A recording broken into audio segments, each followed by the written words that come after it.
Hello.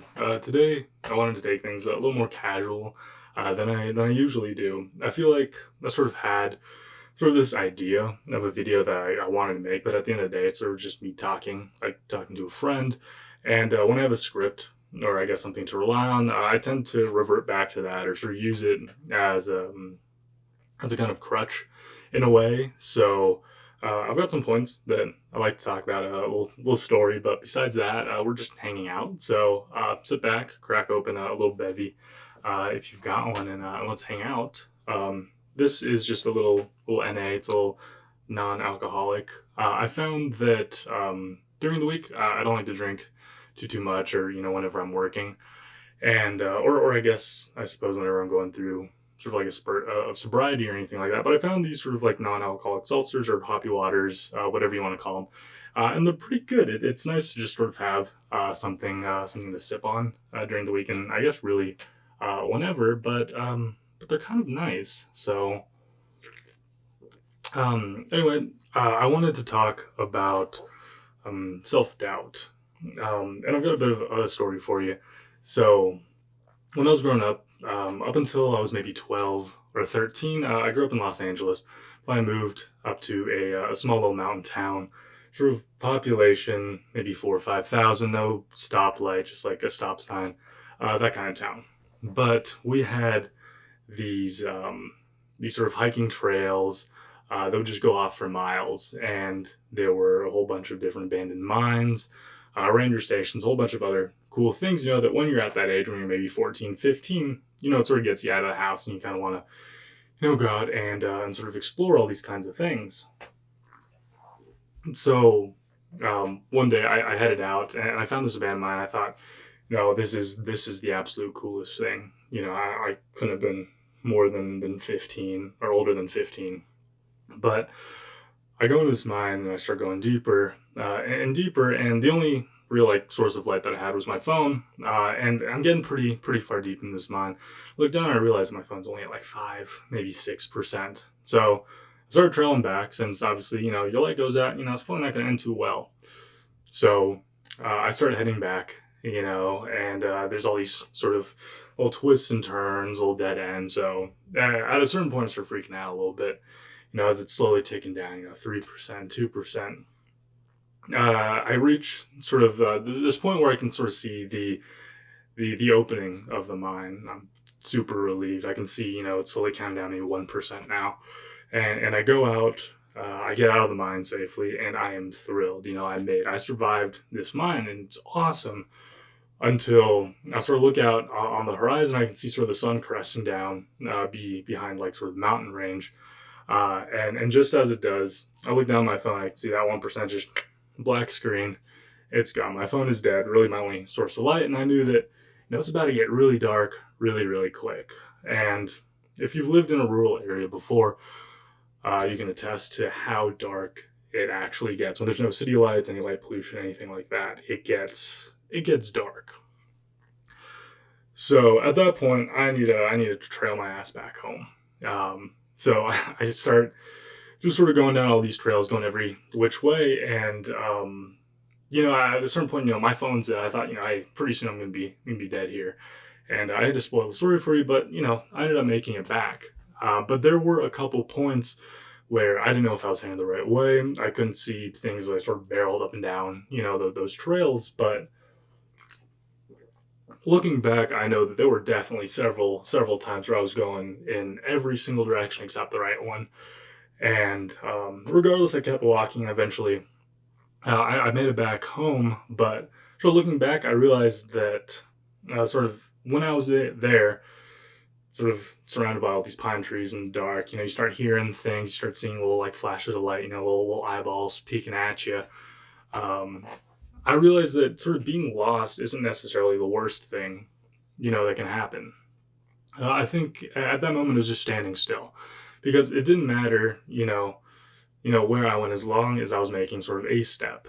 So I think it's standing still would be far worse than being lost, because you don't think that you can take that next step. And I think that in this culture a lot nowadays, we talk a lot about fear and failure and sort of falling short, but I don't think that we talk a lot about doubt, and primarily self doubt.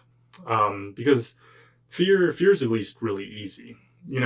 It knows what it is, and you know all the signs of fear. If you walk up to a ledge and you're scared of heights, your hands might get, a little sweaty. You might get those butterflies in your stomach, vertigo, all that kind of thing. You can recognize it. You can recognize it pretty easily, but doubt's a little different. You know, it's not the type of feeling or expression or anything that sort of hits you where it doesn't, storm down, storm your door, just kick it down and, announce itself. I feel like it uses a bit more of an inside voice. It's got this calm and collected sort of feeling about it, and it gets you all in ways that are pretty logical. It'll say, hey, maybe you're not ready, maybe it's safer not to try. And if you're not paying attention, it's really sort of easy to buy into it. It's easy to convince yourself that you're being smart or you're making, the good decision to make in that moment. And we all like certain things, and we feel like we're perceived in a certain way, and the way that we perceive things is very much to ourselves. It's very much a part of our personality. And whether we like it or not, it's sort of who we are. But self-doubt has this great attribute where it can feed into that really, really well. You have to wait for the perfect time, the right moment, the right version of you to do something. That sort of feeling where even though deep down you know that, it is what it is, it's just hesitation, it's just doubt. They can kind of kick your ass if you don't watch out for it. And the truth that I feel like is really prevalent now more than ever is that failure teaches you, and you're going to fail a lot. It's going to happen every single day. I fail all the time, but it knocks you on your ass, sure, but that's all sort of part of it. That's how you learn. You get back up. You keep on moving forward towards whatever it is that you're getting after. Doubt doesn't do any of that, though. Doubt doesn't hurt because it never lets you try to begin with. You can't get back up or find yourself because, you have nowhere to go because you didn't start at all. And I think the worst thing about doubt is that it keeps you wondering, especially self-doubt. You can get doubt from some sort of other factors in your life, but all sort of internalizes within you. And if you let it, you start piling up all these things that you didn't do, all these, dreams that you didn't chase, what you convince yourself that you weren't ready for. And I think that is eternally worse than any failure that you can go through. Because whatever the price of trying is, it's going to be less than the bill of regret that you're going to get 20 years later.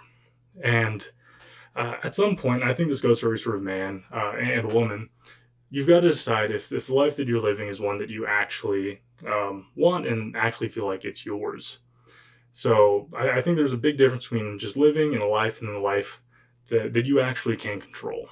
So doubt, I think ultimately won't make you safe. It'll just make you sort of feel smaller than you are because it convinces yourself that that's who you are as a person.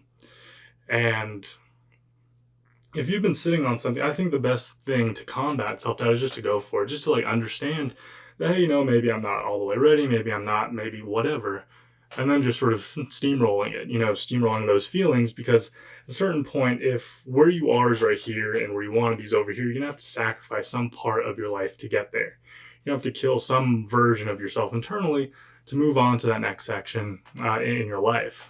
So I don't think that there's any point really, besides feeling safe and going back to that point, which is very appealing, but you can live with failing. You can try, you can fail, you can do whatever. You can live with that. You can live with getting back up. What's hard to do, which I think the hardest thing to do, especially looking back, 10, 20 years from now, is living with the fact that you may never know. And I think that you owe it to yourself to go find out. And that's all I have for self-doubt. I'm going to go finish my drink now. You have yourself a good one, and I'll see you in the next one.